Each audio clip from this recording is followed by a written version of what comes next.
Sudah 5 tahun menikah.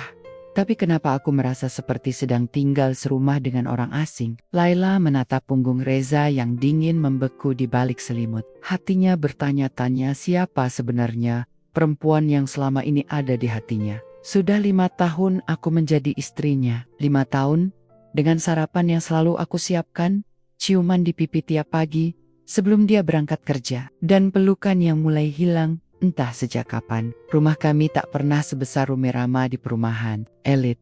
Tapi dulu rasanya hangat. Sekarang toh rasa dingin, bukan karena dinding atau cuaca, tapi karena hatiku yang seperti menggigil. Menahan tanya, Reza, panggilku lirih dari balik meja makan, saat dia duduk dengan mata tertuju pada layar ponsel. Jawabnya, tanpa menoleh. Aku masak ayam lada hitam. Kesukaan kamu waktu kita masih pacaran. Kamu mau nambah? Dia hanya melirik sebentar, senyum sekilas, lalu menggeleng. Kenyang. Aku udah makan di kantor tadi. Aku mengangguk pelan. Tapi dada ini terasa penuh. Dulu, dia selalu berebut potongan terakhir denganku. Sekarang, bahkan tak menyentuhnya. Aku tahu, pernikahan tak bisa selalu manis seperti awal. Tapi, apakah harus jadi sejauh ini? Setelah dia masuk kamar, aku duduk sendirian di meja makan. Sisa makanan masih utuh. Lampu, dapur, remang. Jam dinding menunjukkan pukul 9 malam. Tapi suasananya seperti tengah malam sepi, bisu, nyaris menyakitkan. Aku masuk kamar dengan langkah hati-hati. Tak ingin membangunkannya, tapi saat kulihat dia masih menatap ponsel, entah kenapa, aku malah merasa ingin marah. Atau mungkin sedih, atau dua-duanya sekaligus. Reza, sapaku pelan. Aku mau tanya sesuatu. Dia menoleh. Wajahnya biasa saja. Tidak terlihat terganggu, tapi juga tidak tampak tertarik. Apa? Tanyanya. Aku menarik napas. Kamu masih sayang aku kan? Sejenak dia terdiam. Lalu tersenyum tipis. Ya, sayanglah. Jawaban yang terlalu cepat. Terlalu formal. Tidak seperti Reza yang dulu. Aku hanya mengangguk, tak ingin memaksanya menjelaskan, karena mungkin jawabannya malah akan lebih menyakitkan. Malam itu, aku tak bisa tidur. Kupandangi langit-langit kamar, mendengarkan suara napasnya yang tenang. Lalu perlahan, aku berdiri. Langkahku pelan menuju meja kerjanya. Sudah lama aku tak membuka laci-laci itu. Tapi malam ini, entah kenapa aku terdorong. Kutarik salah satu laci. Isinya biasa saja. Pulpen, notes kerja, tumpukan slip gaji, tapi mataku tertuju pada sebuah buku bersampul hitam, tersembunyi di antara berkas-berkas, buku harian. Kuraih dengan hati-hati. Lalu kubuka perlahan, tak ingin membuat suara. Tulisan tangannya khas, tegas, dan rapi. Aku membaca beberapa paragraf dengan jantung berdebar bukan karena takut, tapi karena merasa asing. Sampai kutemukan satu kalimat yang seolah menyambar dadaku seperti petir. Aku rindu perempuan yang dulu membuatku tertawa setiap hari. Tanganku gemetar. Mataku berkaca-kaca. Siapa perempuan itu?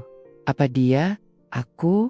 Atau bukan? Aku tutup buku itu cepat-cepat. Kupeluk diriku sendiri. Seperti mencoba menenangkan badai dalam dada. Tapi kata-kata itu sudah terlanjur tertanam dalam kepalaku. Aku rindu perempuan yang dulu membuatku tertawa setiap hari. Besok pagi, aku menyiapkan sarapan lebih manis. Kubuatkan pancake dengan topping stroberi kesukaannya. Kubuka tirai rumah lebar-lebar, menyambut matahari dengan senyum yang sedikit kupaksakan. Saat Reza turun dari kamar, aku menyambutnya dengan pelukan. Selamat pagi, suamiku yang ganteng, kataku ceria. Dia terkejut, lalu tersenyum tipis. Pagi, ceria banget. Aku tertawa. Biar kamu gak rindu lagi sama perempuan yang bisa bikin kamu tertawa. Dia hanya diam, memandangku beberapa detik, lalu mengangguk pelan. Makasih, Lai. Aku pura-pura tak dengar nada hampa di suaranya. Karena dalam hatiku, aku bersumpah akan jadi perempuan itu lagi. Perempuan yang menyenangkan, yang bisa membuatnya tertawa setiap hari.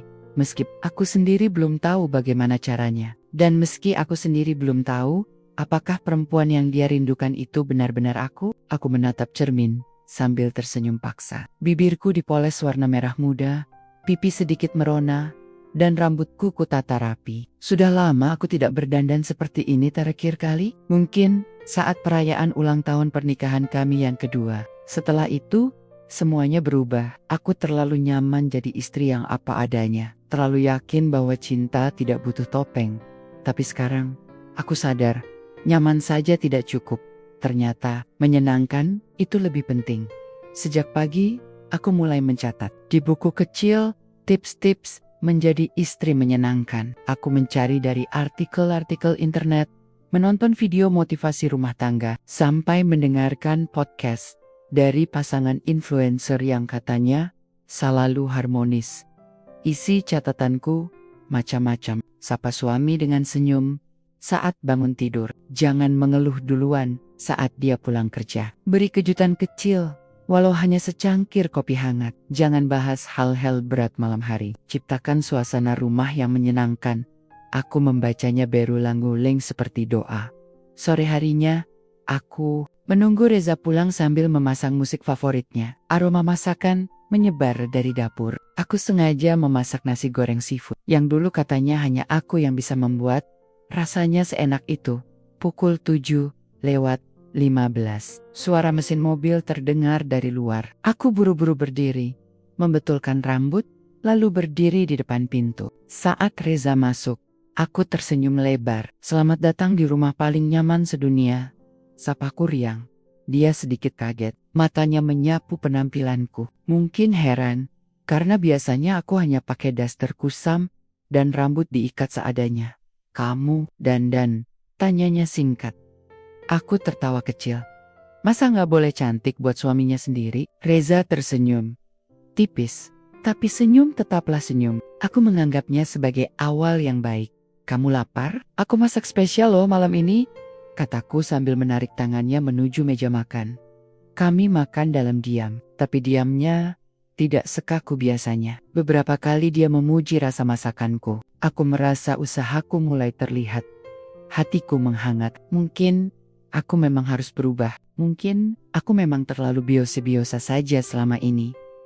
Beberapa hari berlalu, aku makin serius menjalani perubahan. Setiap pagi, aku bangun lebih awal, menyiapkan sarapan, menulis catatan kecil untuknya, kadang menyelipkan stiker lucu di kotak bekalnya. Aku menahan diri untuk tidak membahas masalah rumah, tidak mengeluh tentang lelah, tidak mengungkit kekesalan.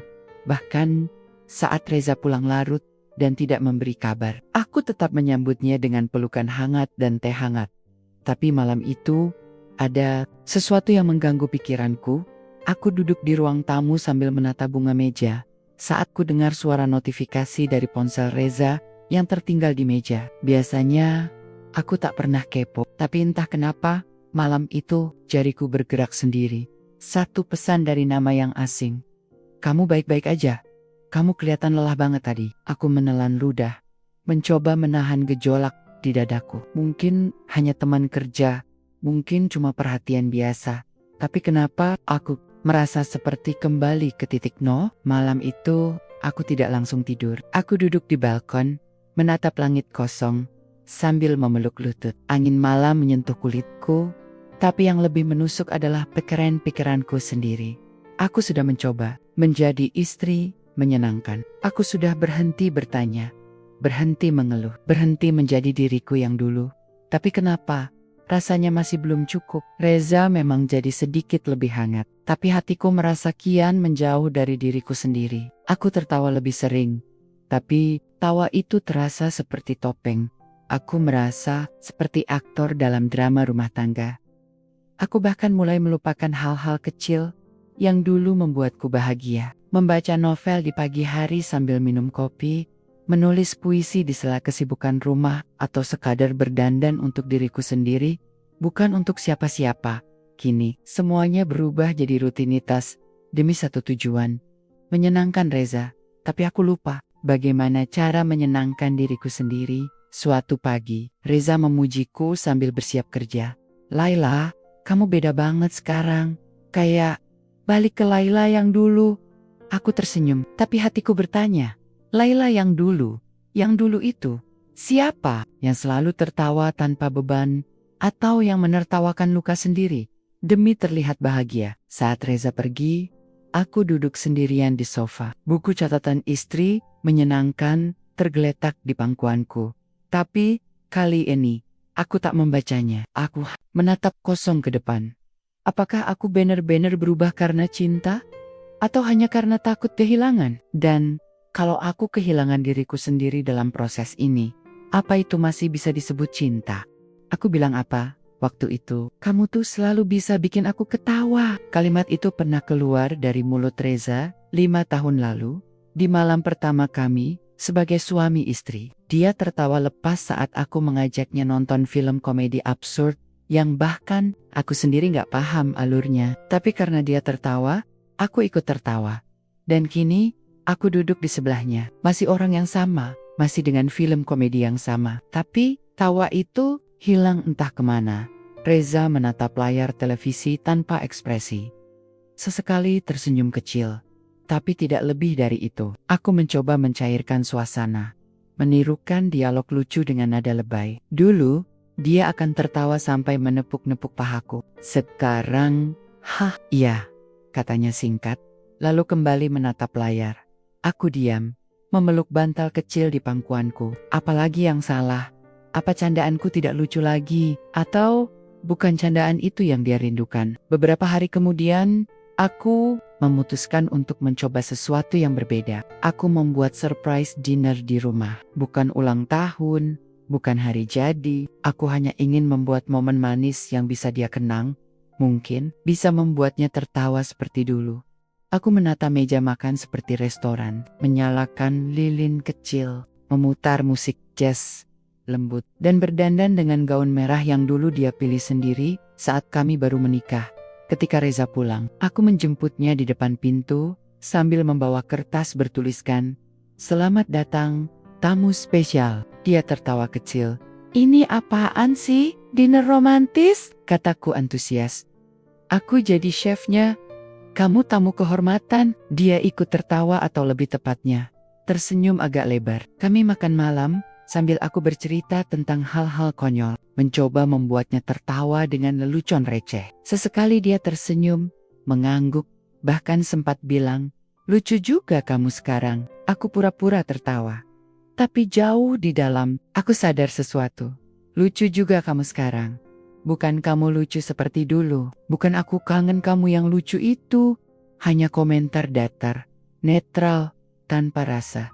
Setelah selesai makan, aku membersihkan meja sambil bersenandung kecil. Reza bilang mau mandi sebentar, tapi saat aku hendak membawa gelas terakhir ke dapur, aku melihatnya berdiri di depan cermin ruang tamu. Diam, pandangannya kosong. Aku tak memanggil, tak bertanya, hanya mengamati. Lelaki itu terlihat seperti orang yang sedang mencari bayangan masa lalu, dan mungkin dia tidak melihat aku di sana. Malam itu, aku membuka kembali buku kecilku. Tapi, bukan untuk menulis tips baru. Aku sebuah kalimat. Apakah bisa membuat orang tertawa? Kalau dirimu sendiri sudah tidak tahu caranya tertawa dari hati? Tanganku gemetar. Entah karena lelah, atau karena kecewa. Aku memandangi tulisan itu lama sekali. Kemudian, kututup buku itu perlahan. Rasanya seperti menutup satu bab dari diriku yang mulai lelah. Berpura-pura. Keesokan harinya, aku memutuskan untuk keluar rumah, menyegarkan pikiran. Aku pergi ke toko buku, tempat favoritku yang sudah lama tak kunjungi. Di sana, aku bertemu Rani, teman kuliah yang dulu sering bertukar novel denganku. Dia terkejut melihatku. "Lai, ya ampun, kamu berubah banget." Langsung glowing, kelihatan capek tapi manis. Aku tertawa kecil. Capek tapi manis. Itu pujian atau sindiran? Rani tersenyum lebar. "Kamu kelihatan kayak lagi banyak yang kamu tahan." Aku terdiam. Kami duduk di kafe kecil dekat toko buku. Rani bercerita tentang hidupnya yang juga tak sempurna, tapi penuh kompromi yang sehat. Lalu dia bertanya, "Kamu masih nulis puisi kayak dulu?" Aku menggeleng pelan. "Udah gak sempat, aku sibuk jadi istri yang..." "Yah, sibuk aja." Rani menatapku dalam, "Lai, kamu masih jadi Laila yang dulu nggak?" Pertanyaan itu menusukku. Aku tidak menjawab, hanya tersenyum samar. Karena jawabannya, aku sendiri tidak yakin. Malam itu, Aku membuka folder lama di laptop. Folder berisi puisi-puisiku saat masih kuliah. Kata-kata yang jujur, lepas, dan penuh semangat. Aku membaca satu demi satu, dan mataku basah. Aku rindu diriku yang dulu. Aku rindu tertawa, tanpa takut salah. Aku rindu membuat sesuatu karena aku suka, bukan karena aku ingin diterima. Dan untuk pertama kalinya dalam beberapa minggu terakhir, aku menulis sesuatu lagi. Sebuah puisi kecil untuk diriku sendiri. Aku mencoba menjadi pelangi padahal hatiku abu. Aku tersenyum karena takut, bukan karena bahagia itu nyata. Aku menulis, aku merasa hidup, tapi bersamaan dengan itu, aku sadar satu hal. Aku mungkin bisa membuat Reza tersenyum.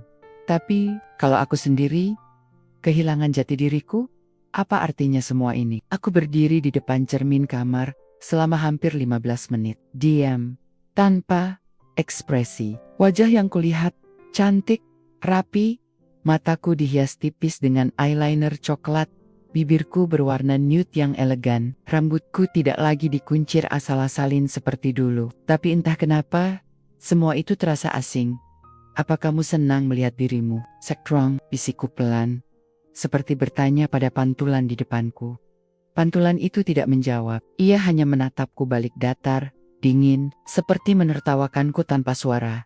2 bulan terakhir aku hidup dengan skenario. Bangun pagi, senyum, masak makanan favoritnya, senyum, menyambut Reza pulang, senyum, jadi istri menyenangkan, senyum, semuanya sudah seperti pertunjukan. Dan aku, pemeran utamanya, yang mulai lupa dialog aslinya. Hari itu, aku berniat menghabiskan waktu untuk memanjakan diri. Seperti kata artikel yang kubaca semalam. Aku pergi ke salon, lalu mampir ke toko kue. Ku beli donat isi krim vanila favoritku sejak dulu, sebelum menikah. Aku ingin menikmati sesuatu yang memang aku suka, bukan karena ingin membuat Reza terkesan. Sampai di rumah, aku duduk di teras belakang. Kudongakkan wajah ke langit yang biru terang. Angin lembut menyentuh kulit. Aku menggigit donat itu perlahan dan menutup mata. Akhirnya, aku bisa makan sesuatu karena aku yang mau, bukan karena harus. Dan saat itulah aku sadar, aku lama mengorbankan diriku demi menjadi sosok menyenangkan. Tapi aku tidak pernah bertanya, apakah orang lain juga melakukan hal yang sama untukku? Reza pulang lebih awal sore itu. Aku sedikit panik karena belum sempat masak. Tapi dia malah tersenyum. Gak usah masak dulu, aku beliin makanan dari luar, katanya sambil mengangkat kantong plastik besar berisi makanan Jepang. Tumben, jawabku, setengah canggung. Dia mengangguk. Kamu udah banyak nyenengin aku akhir-akhir ini. Sekali-sekali gantian, aku tersenyum. Tapi senyum itu seperti kaca tipis yang rapuh, karena ada bagian dari diriku yang merasa bukan dihargai, tapi dilunakkan. Kami makan malam sambil menonton televisi. Sesekali, dia menyuapiku, membuat suasana terasa manis. Tapi setelah selesai makan, dia langsung kembali menatap ponselnya. Aku duduk di sebelahnya, menatap wajahnya yang datar, jari-jarinya yang sibuk mengetik, dan ekspresinya yang bukan untukku, Za. Panggilku pelan. Kamu bahagia nggak? Dia mendongak. Hah? Aku cuma tanya, kamu bahagia nggak sekarang? Sama aku, sama rumah kita. Dia terdiam beberapa detik, lalu mengangguk cepat. Ya, bahagia. Lah, kenapa nanya gitu? Aku menggeleng. Nggak apa-apa, cuma penasaran. Padahal hatiku teriak. Katakan yang jujur, aku butuh tahu. Aku perlu tahu apakah semua ini masih layak diperjuangkan. Tapi dia tak bicara lebih jauh. Hanya kembali ke ponselnya, dan aku kembali ke kesunyian. Beberapa hari kemudian, aku membuka lemari pakaian dan menemukan baju lama, sweater, lusuh, warna abu-abu yang dulu sering kupakai saat nonton film bareng Reza.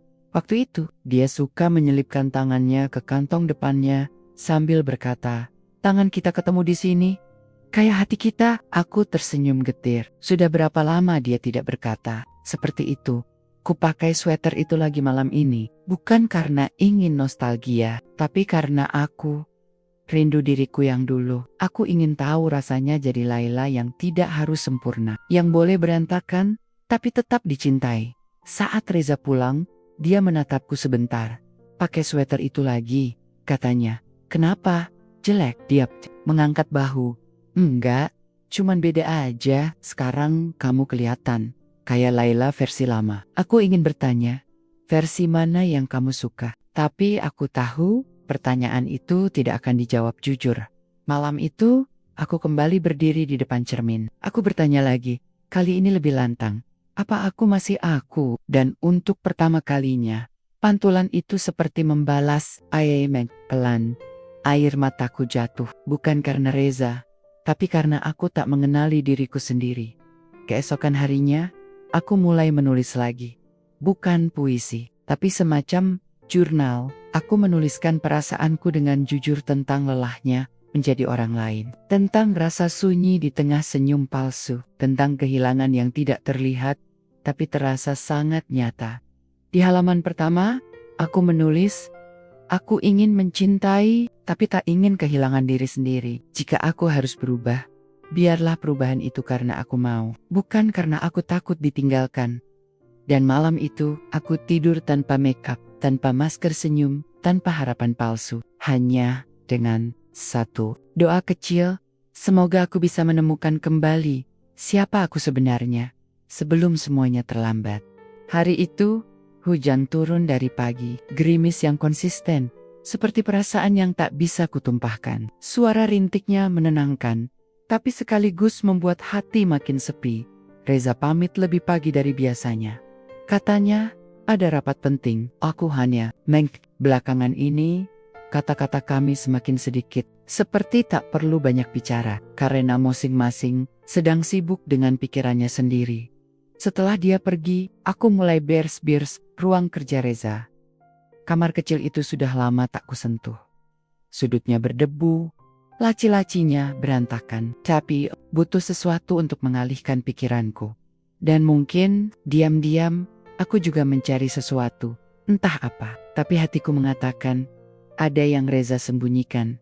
Saat membuka laci paling bawah, tanganku menyentuh tumpukan map coklat tua, dokumen lama, beberapa slip tagihan, sertifikat pelatihan kerja, dan satu amplop berwarna krem yang sedikit usang, tidak tertutup rapat, tidak diberi nama, tapi kertasnya tampak lain.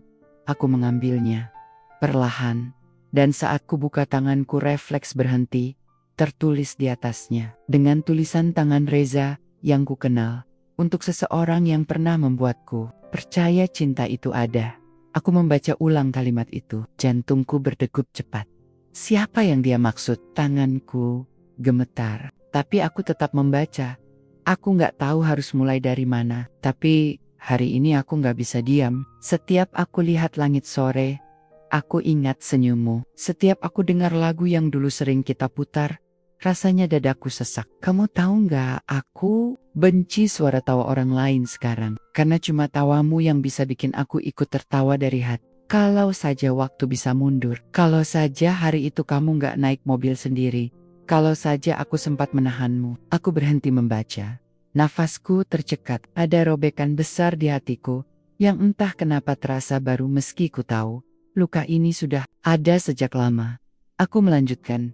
Aku berusaha bahagia tanpamu. Sungguh, aku mencoba tertawa lagi, mencintai lagi, hidup lagi. Tapi setiap kali aku menatap seseorang, aku cuma lihat bayanganmu. Dan aku takut. Aku mulai melibatkan orang lain hanya untuk menutupi lubang yang kamu tinggalkan. Maaf, karena aku belum benar-benar sembuh. Maaf, karena aku masih sering membandingkan. Tapi aku janji, aku akan belajar mencintai dengan caraku sendiri. Di akhir surat itu, tak ada nama, hanya tanda tangan Reza. Aku meletakkan surat itu di pangkuanku, lututku lemas, kepalaku penuh tanya. Siapa dia? Siapa perempuan yang begitu dicintai Reza? Sampai-sampai kenangannya masih tertulis sejelas ini. Aku berjalan pelan ke kamar, duduk di tepi ranjang. Hujan masih turun, tapi suara hujan kini bercampur dengan suara hatiku yang pecah. Aku tidak marah. Belum, karena aku masih bingung, masih ingin memberi ruang untuk penjelasan. Malamnya, Reza pulang seperti biasa. Wajahnya lelah, tapi tetap menyapa. Aku menyiapkan makan malam dan berusaha biasa, tapi hatiku berdebar. Surat itu masih ada di bawah bantal. Usai makan, kami duduk di sofa. Reza menyalakan televisi, tapi mataku terus menatap wajahnya. Aku ingin bertanya, tapi mulutku kaku. Sampai akhirnya, aku tak tahan. "Za," panggilku pelan. "Hem, aku bersihin meja kerja kamu tadi. Dan aku nemuin ini." Aku menyodorkan surat itu. Reza menatap amplopnya. Seketika tubuhnya menegang. Dia tak langsung bicara. Tangannya mengambil surat itu perlahan. Lalu memejamkan mata. Beberapa detik, tak ada suara. Kemudian dia berkata, pelan tapi pasti, "Itu surat yang gak pernah kukirim." "Untuk siapa?" tanyaku nyaris berbisik. Dia membuka mata, menatapku dalam. "Untuk seseorang yang sudah gak ada." Hening. Suasana seperti membeku. Tak ada suara hujan, tak ada suara televisi, hanya detak jam yang terasa makin keras. Aku menunduk. "Dia? Siapa?" Reza menarik napas dalam. "Namanya Aurel. Kami bertunangan sebelum aku ketemu kamu." Aku menatapnya. Tubuhku terasa ringan dan berat di saat bersamaan. Dia meninggal. 2 minggu sebelum hari pernikahan kami, kecelakaan mobil. Waktu itu, aku hancur. Aku masih diam. Jari-jariku mencengkeram ujung sofa. Aku gak pernah cerita karena aku pikir itu sudah cukup lama. Aku pikir aku bisa mulai lagi. Dan aku pikir kamu cukup kuat untuk jadi awal yang baru. Mataku mulai basah. "Lalu kenapa kamu menulis? Kamu rindu perempuan yang membuatmu tertawa." Dia terdiam. Wajahnya berubah. Perlahan dia berkata, "Karena aku pikir denganmu, aku bisa menemukan tawa itu lagi." Aku berdiri, meninggalkan ruang tamu, menuju kamar. Tak ingin bicara lebih. Bukan karena aku marah, tapi karena aku takut menangis di depan dia. Bukan karena dia jahat, tapi karena aku baru sadar selama ini aku mungkin bukan pilihan, hanya pelarian. Dan malam itu, untuk pertama kalinya, aku tidak tidur di pelukannya. Aku tidur membelakangi dia dengan air mata yang jatuh diam-diam dan hati yang mulai bertonutania. Kalau cinta itu bisa tumbuh dari luka, kenapa aku malah jadi yang terluka? Sejak malam itu, rumah ini terasa lebih sunyi dari biasanya. Reza tetap pulang, tetap menyapaku, tetap duduk di sampingku saat makan malam. Tapi ada sesuatu yang berbeda, bukan hanya pada dirinya, tapi juga dalam diriku. Aku mulai sadar, selama ini yang ku coba bangun bukan cinta, tapi ilusi dari cinta yang sudah lama mati. Beberapa hari berlalu, aku tak membahas surat itu lagi, tak menanyakan lebih jauh tentang Aurel, tapi pikiranku tak pernah bisa tenang. Setiap menatap wajah Reza, aku selalu bertanya-tanya, apakah dia benar-benar menatapku, atau hanya menatap bayangan yang mirip seseorang dari masa lalunya? Sore itu, aku membersihkan meja kerja Reza lagi. Bukan karena ingin mencari sesuatu, tapi karena ingin membuktikan mungkin aku hanya berlebihan, mungkin hatiku hanya terlalu sensitif. Tapi saat ku tarik laci paling atas, hatiku membeku. Sebuah bingkai kecil tergeletak di sudut. Terbalik, aku ragu, tapi tetap mengambilnya. Saat ku balik, dunia seakan berhenti. Foto seorang perempuan, wajahnya sangat mirip denganku, tapi ekspresinya jauh berbeda. Matanya tajam, tapi hangat. Senyumnya lebar, penuh percaya diri. Rambutnya terurai bebas. Bajunya santai. Ada aura dari dirinya yang aku tahu, tak bisa kutiru. Aku menatap foto itu lama sekali. Sampai kusadari, di balik bingkai itu, ada tulisan tangan Reza. "Maafkan aku, karena dulu membandingkan kalian. Kau jauh lebih baik dari siapapun." Aku terduduk di lantai. Tanganku gemetar. Mataku basah. Jadi, benar, perempuan yang dia rindukan dalam tulisan itu bukan aku, tapi seseorang yang meninggal. Dan kini, hidup dalam bayanganku. Aurel, dialah cinta pertama Reza dan aku. Hanya seseorang yang mirip, yang dijadikan penambal lubang kehilangan. Malam harinya, aku duduk di ruang tamu. Reza pulang, meletakkan tas, lalu menghampiri seperti biasa. Aku menunjukkan foto itu tanpa berkata apa-apa. Dia terdiam, lalu duduk di sebelahku. Kenapa kamu gak pernah cerita semua ini dari awal? Tanyaku pelan. Reza menarik napas panjang. Karena aku takut. Takut apa? Takut kamu pergi. Sebelum sempat, aku mencintaimu sepenuhnya. Aku menatapnya. Wajahnya terlihat lelah, tapi kata-katanya justru menyakitkan. Jadi kamu belum pernah mencintaiku sepenuhnya. Suaraku bergetar, bukan karena marah, tapi karena remuk. Dia memejamkan mata. Aku berusaha, Lai, sungguh, tapi luka itu lebih dalam dari yang kupikirkan. Aku mengangguk pelan. Jadi, semua ini yang kamu bilang rindu, tawa, kenangan, bukan tentang aku? Reza tidak menjawab, dan itu jawaban paling menyakitkan yang pernah kuterima. Aku tidur di kamar tamu. Malam itu tak ada pertengkaran, tak ada teriakan, hanya diam. Tapi diam itu lebih keras dari apapun. Di kamar, aku menatap langit-langit dan bertanya pada diriku sendiri. Selama ini aku berusaha jadi istri yang menyenangkan. Tapi siapa yang benar-benar ingin dia bahagiakan? Aku atau perempuan dalam foto itu? Air mataku tak berhenti mengalir, bukan karena cinta yang tak utuh, tapi karena aku merasa kehilangan diriku sendiri demi seseorang yang bahkan belum selesai dengan masa lalunya. Keesokan harinya, aku memberanikan diri bicara di meja makan. Sambil menyuguhkan kopi pagi, aku duduk di depannya. Mata kami saling bertemu. Aku mau jujur, Reza meletakkan cangkirnya. Ya, aku lelah, bukan cuman karena harus jadi istri yang menyenangkan, tapi karena aku terus-terusan menyesuaikan diri sama bayangan orang yang bahkan aku nggak kenal. Dia tertunduk. Aku ngerti. Kehilangan itu berat. Kehilangan orang yang dicintai, apalagi dengan cara tiba-tiba, pasti menyisakan luka. Tapi Reza, aku juga manusia.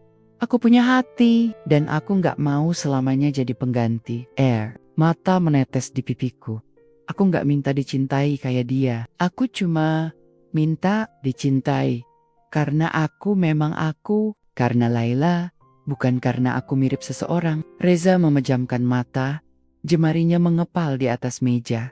Maaf, ucapnya lirih. Maaf karena terlalu lama menggenggam kenangan yang seharusnya kulepas. Tapi sekarang semuanya terlambat, Jawabku dengan suara yang nyaris retak. Karena aku nggak tahu lagi siapa diriku sekarang. Hari itu, aku keluar rumah, naik mobil sendirian, menepi di sebuah taman kota yang dulu sering kukunjungi sebelum menikah. Aku duduk di bangku panjang, memandangi anak-anak kecil bermain, hujan, dan menulis di jurnal kecilku, aku ingin kembali jadi aku.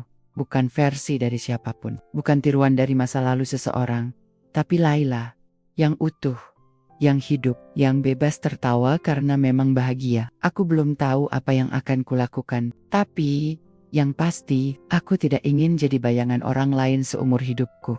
Sudah 3 hari aku tak banyak bicara dengan Reza. Kami masih tinggal di rumah yang sama, berbagi meja makan, berbagi dapur, berbagi ruang tamu, tapi tidak lagi berbagi hati. Aku masih memasak, dia masih makan, aku masih menyeduh kopinya. Dia masih meminumnya. Tapi semuanya hanya sekadar kebiasaan, tanpa rasa, tanpa makna. Hari-hari ini aku lebih banyak menyendiri di kamar tamu. Bukan karena ingin menjauh, tapi karena aku merasa harus menjaga diriku sendiri. Aku tak ingin marah, tak ingin menyalahkan, tapi aku tahu, jika aku bertahan di tempat yang membuatku kehilangan diriku maca perlahan, aku akan mati, bukan secara fisik, tapi jiwaku. Hari itu, aku menerima pesan dari sahabat lamaku, Rani, Lai, aku ada pameran lukisan minggu ini. Lukisan, kamu yang dulu ikut aku pajang, mau datang? Aku tertegun. Lukisan? Aku bahkan lupa kalau aku pernah melukis. Dulu, aku suka menggambar bunga, pemandangan, wajah-wajah yang tak ku kenal. Tapi sejak menikah, kuletakkan kuas dan cat itu dalam kardus, dan tak pernah kubuka lagi. Malam itu, aku nekat pergi, tak bilang ke Reza. Aku hanya menulis catatan kecil. Aku butuh waktu buat sendiri. Jangan cari aku. Aku nggak hilang. Aku cuma ingin ketemu diriku lagi. Aku pergi ke galeri kecil itu dengan perasaan campur aduk. Pamerannya sederhana, hangat, dan jauh dari hingar-bingar. Di dinding ketiga dari pintu masuk, aku melihat satu lukisan yang begitu familiar. Sketsa wajah perempuan dengan rambut acak dan mata tajam mataku. Tapi versi diriku yang lebih bebas, lebih hidup. Air mataku jatuh. Diam-diam. Masih ingat kamu yang kayak gini? Suara Rani muncul dari belakang. Aku menoleh, mengangguk sambil tersenyum getir. Aku rindu dia, bisikku. Missy A, kamu cuma terlalu sibuk jadi orang lain. Sampai lupa, kalimat Rani mengendap dalam. Saat malam tiba, aku memilih menginap di rumah Rani. Kami berbicara panjang tentang pernikahan, luka, harapan, dan rasa takut. Lai, katanya sambil menatapku. Serius, kalau kamu merasa kehilangan jati diri, itu tandanya kamu udah terlalu lama menekan isi hatimu. Mungkin kamu perlu bilang semuanya. Tanpa ditahan lagi, aku mengangguk. Dan malam itu, aku berjanji besok, aku akan bicara. Akan kulepaskan semua yang kupendam selama 5 tahun ini. Pagi itu, aku pulang dengan hati mantap. Reza sudah duduk di meja makan, mengenakan kemeja kerja. Saat dia melihatku, dia langsung berdiri. Laila, kamu kemana semalam? Aku duduk, tenang, tapi hatiku berdetak cepat. Aku butuh waktu sendiri. Jawabku, jujur. Dia menatapku. Kamu marah ya? Aku menggeleng. Enggak, aku enggak marah. Tapi aku lelah. Reza terdiam. Aku udah berusaha jadi istri menyenangkan, yang selalu senyum, selalu sabar, selalu manis. Tapi, kamu tahu enggak, aku bahkan lupa kapan terakhir kali aku tertawa karena aku benar-benar bahagia. Bukan karena pura-pura. Air mataku mulai mengalir.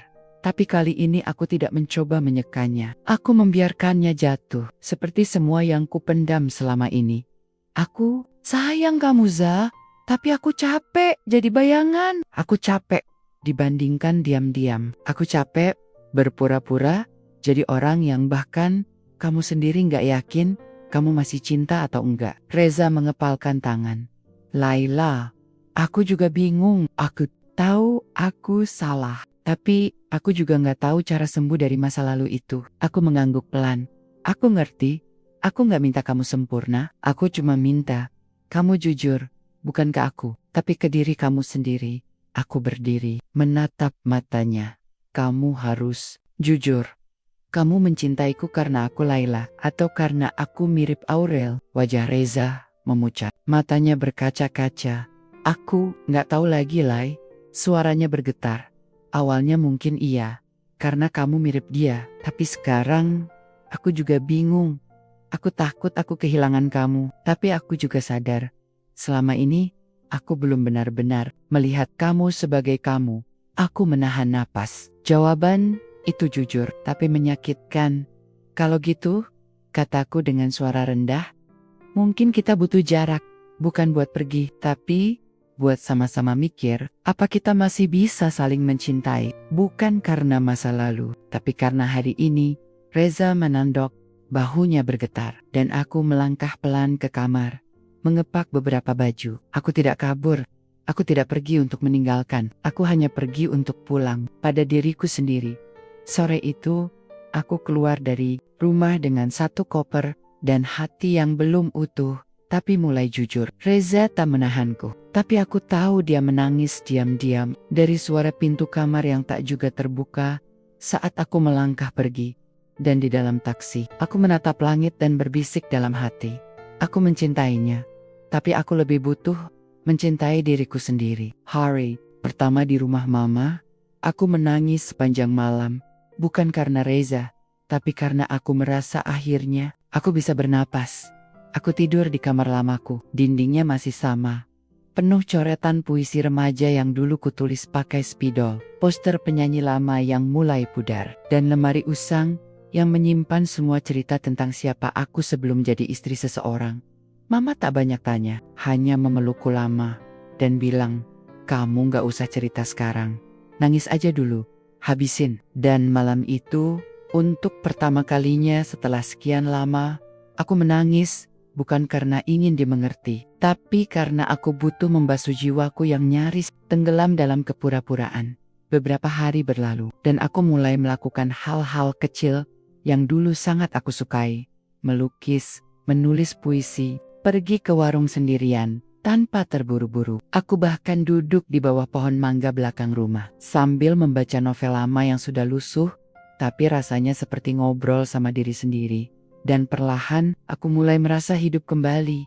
Tanpa makeup tebal, tanpa senyum palsu, tanpa harus jadi menyenangkan. Aku hanya Laila, perempuan yang kadang ceroboh, kadang malas mandi, kadang gak bisa masak enak, tapi jujur. Dan saat aku menulis di jurnal malam itu, aku sadar satu hal. Jadi istri yang menyenangkan bukan berarti kehilangan diri sendiri. Tepat seminggu sejak aku pergi, Reza datang. Dia berdiri di depan pagar rumah mama dengan wajah yang tak pernah kulihat sebelumnya. Wajah seorang laki-laki yang bukan lagi menuntut, bukan lagi membela diri, tapi menyerah. Laila, katanya, pelan. Aku menatapnya dari teras. Aku cuma mau bilang, aku ngerti sekarang. Kenapa kamu pergi? Kenapa kamu marah? Kenapa kamu hancur? Aku berdiri, diam, menunggu dia melanjutkan. Aku salah, karena aku pikir menikahi kamu yang mirip Aurel bisa menutup luka. Ternyata, justru itu yang bikin aku makin terjebak. Dan yang paling jahat, aku ngerampas kesempatan kamu buat jadi diri kamu sendiri. Suara Reza bergetar. Aku lihat, kamu terus berusaha, kamu senyum, kamu masak, kamu bercanda, kamu gila-gilaan. Tapi aku gak pernah betul-betul hadir, karena aku masih sibuk enggubek, jubek, masa lalu. Dia menarik napas panjang. Tapi setelah kamu pergi, aku sadar, aku gak rindu Aurel. Aku rindu kamu, rindu Laila yang cuek, yang suka nairet-niret tembok kamar, yang suka ketawa sendiri sambil nonton film India jam 2 pagi. Air mataku jatuh pelan. Aku gak minta kamu balik sekarang. Aku cuma minta satu hal. Kalau kamu siap, izinkan aku mencintaimu sebagai kamu. Bukan sebagai bayangan siapapun. Bukan sebagai penambah luka. Tapi sebagai Laila, perempuan yang bikin aku ingin sembuh. Aku tak menjawab. Hanya menunduk. Karena kalimat itu terlalu jujur. Dan hatiku belum siap memberi maaf, tapi juga tak bisa sepenuhnya membenci. Malam itu aku menulis satu kalimat di jurnal. Kadang, cinta baru bisa tumbuh sehat setelah hancur. Dan jujur, aku belum tahu akan kembali atau tidak. Tapi, aku tahu, aku ingin memberi kesempatan. Bukan untuknya, tapi untuk diriku. Untuk kami, kalau memang masih ada kami yang bisa diperbaiki. Seminggu kemudian, aku mengundang Reza ke galeri tempat lukisanku dipamerkan ulang. Dia datang. Dengan kemeja polos dan bunga kertas buatan sendiri, kami berdiri di depan lukisan terbaru yang kubuat. Wajah perempuan dengan dua sisi. Satu cerah dan tersenyum, satu lagi gelap dan menatap kosong. Tapi keduanya menyatu, berdiri tegak. Itu, kamu? Tanya Reza pelan. Aku mengangguk. Itu aku, dan aku gak mau kehilangan sisi manapun dari diriku lagi. Dia mengangguk. Kalau nanti kita bersama lagi, kataku, menatap matanya. Aku gak akan jadi Laila yang menyenangkan, tapi aku akan jadi Laila yang jujur. Meski kadang membosankan, kadang emosional, kadang terlalu jujur. Aku gak butuh Laila yang menyenangkan, jawabnya. Aku butuh Laila yang nyata. Dan di detik itu, aku tahu, kami tidak sempurna, tapi kami sama-sama belajar, bukan untuk kembali ke awal, tapi memulai dari tempat yang lebih jujur. Aku kembali ke rumah itu, seminggu setelah pertemuan di galeri, bukan karena Reza memintaku, tapi karena hatiku merasa siap-siap untuk memberi kesempatan, bukan pada hubungan ini, tapi pada diriku sendiri, pada cinta yang mungkin masih bisa tumbuh, meski tanahnya dulu penuh luka. Saat aku tiba, Reza sedang menyiram tanaman di halaman. Dia menoleh dan tersenyum, gugup. Seolah tak percaya aku benar-benar datang. Selamat datang pulang, katanya. Aku tersenyum tipis. Aku gak janji akan langsung bisa seperti dulu. Dia mengangguk. Aku juga gak akan minta kamu untuk jadi seperti dulu. Karena yang dulu, ternyata banyak yang palsu. Kami berdiri dalam diam. Tapi diam yang tak lagi membekukan. Time yang seperti benih menunggu waktu untuk tumbuh. Hari-hari pertama kembali terasa canggung. Aku kembali ke kamar utama, tapi tidur kami terpisah selama seminggu, bukan karena marah, tapi karena kami tahu Cinta tidak bisa dipaksa. Keintiman tidak bisa dibangun dalam semalam setelah hancur selama bertahan-tahan. Tapi ada hal-hal kecil yang mulai terasa berbeda. Reza mulai bangun lebih pagi, membuatkan teh untukku tanpa diminta. Dia tak lagi sibuk dengan ponsel saat makan malam. Dan yang paling kuperhatikan, dia mulai benar-benar melihatku. Bukan menatap lewat, tapi melihat dengan mata yang jujur. Gimana rasanya tidur di rumah lagi? Tanyanya suatu pagi. Aku mengangkat bahu sambil mengaduk teh. Masih berasa aneh, tapi lebih tenang. Dia mengangguk pelan. Aku juga aneh, tapi seperti ada harapan. Kami sepakat untuk mengikuti konseling pernikahan. Itu ide Reza, dan aku sempat kaget karena selama ini dia tipe laki-laki yang merasa semua bisa diselesaikan sendiri. Tapi mungkin untuk pertama kalinya dia sadar tidak semua luka bisa sembuh hanya dengan waktu. Kadang kita perlu belajar cara membalutnya. Di ruang konseling kami bicara jujur, saling telanjang emosi. Aku mengakui bahwa aku sering menahan rasa kecewa hanya karena takut dianggap cerewet. Dia mengaku sering merasa bersalah karena menikahiku saat dirinya belum pulih sepenuhnya. Kenapa kamu tetap menikahiku waktu itu? Tanyaku. Suatu sesi dia diam lama, lalu menjawab, karena aku kira cinta itu bisa dipaksakan. Tapi ternyata yang tumbuh bukan cinta, tapi beban. Jawaban itu menyakitkan, tapi aku menghargai kejujuran itu. Karena kejujuran adalah awal dari segala pemulihan. Setelah 2 bulan, kami mulai terbiasa lagi. Tapi dengan cara yang berbeda. Kami tidak lagi saling menyenangkan, tapi saling mengerti. Tidak lagi saling menyembunyikan, tapi saling mengungkapkan. Aku kembali melukis. Reza memberiku ruang di sudut rumah untuk jadi studio kecil. Dia juga mulai menulis entah apa, mungkin catatan atau jurnal. Tapi aku tahu itu adalah bentuk terapinya sendiri. Suatu malam, saat hujan turun pelan, aku duduk di teras dan dia mendekat.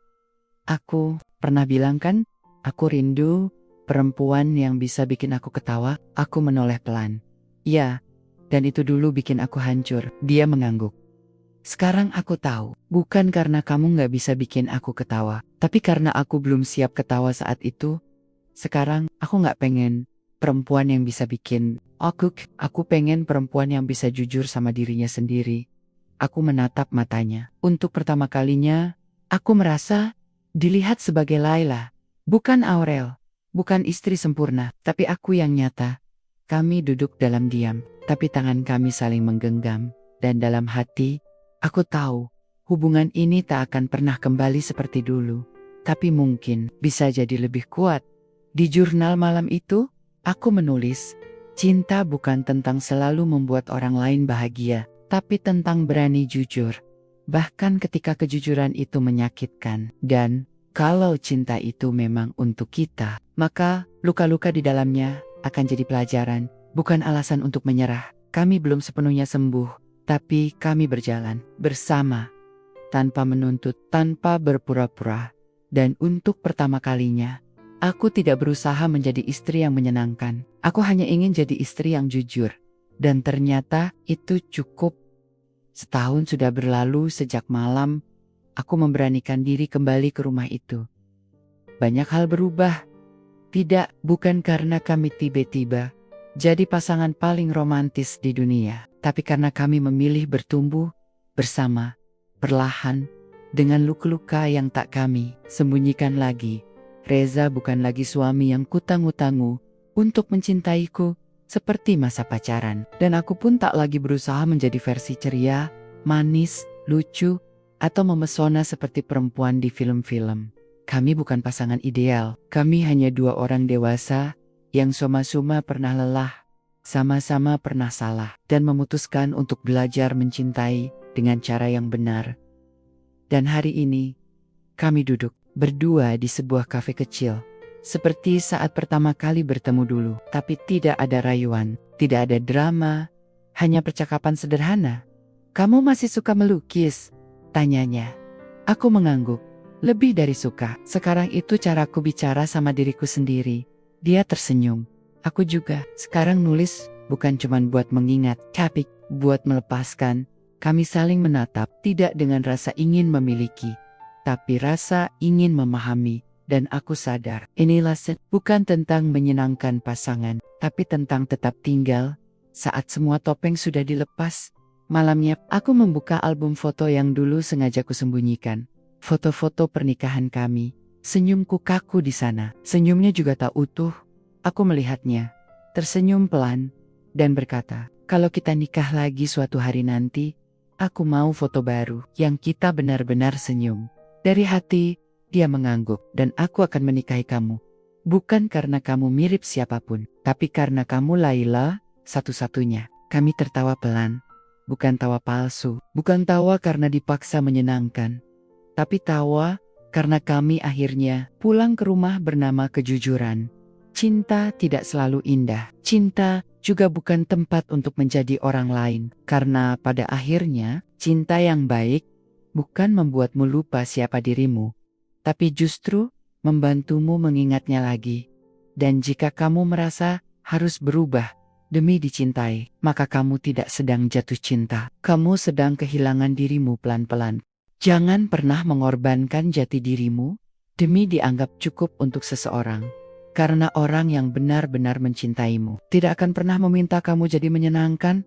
Dia hanya ingin kamu jadi nyata. Dan itu lebih dari cukup. Pernah merasa kehilangan diri sendiri demi cinta? Bagikan ceritamu di kolom komentar, supaya kita tahu kita nggak sendiri. Karena kadang luka-luka kita bisa jadi pelajaran berharga bagi orang lain. Jika kisah ini menyentuhmu, bagikan ke seseorang yang sedang berjuang mempertahankan hubungan, tapi justru lupa mempertahankan dirinya sendiri. Ikuti cerita-cerita lainnya dengan tema cinta, luka, dan kebangkitan. Karena hidup bukan soal menjadi sempurna, tapi soal berani, jujur, meski tak selalu menyenangkan.